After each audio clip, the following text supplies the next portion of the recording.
O'tkir Hoshimov. Daftar hoshiyasidagi bitiklar.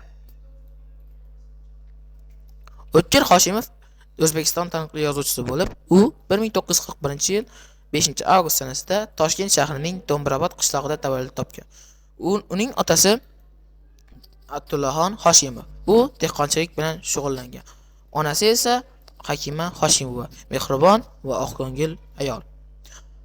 O'tkir Hoshimovning bir qancha asarlari mavjud. Masalan, Ikki eshik orasi, Dunyoning ishlari, Tushda ketgan emurlar. Bularning hammasi zo'r, ammo daftar hoshiyasidagi bitiklar umuman boshqacha.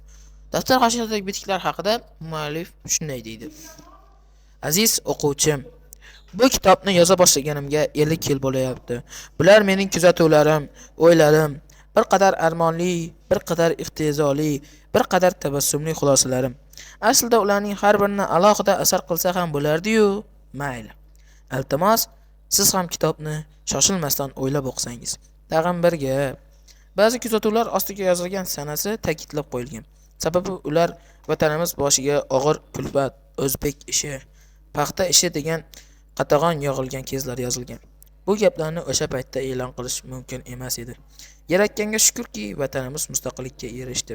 Sho'ro zaminlarning ba'zi hunarlarini eslab qo'yish bugungi kunimizni qadrlashga xizmat qiladi deb o'ylayman. Hayotning barcha achchiq-chuchugini men bilan birga baravar tortgan umr yo'ldoshim, maslakdoshim, farzandlarimning onasi O'lmasxonga bag'ishlayman, deydi. Daftar hoshiyasidagi bitiklar kitobi 40 yildan oshiq vaqtda yozilgan bo'lib, unda juda ko'p falsafaviy gaplar yozilgan.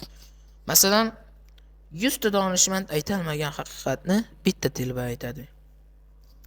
Tasavvur qilish qiyin.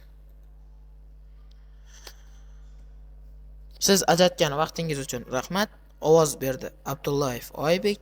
E'tiboringiz uchun rahmat.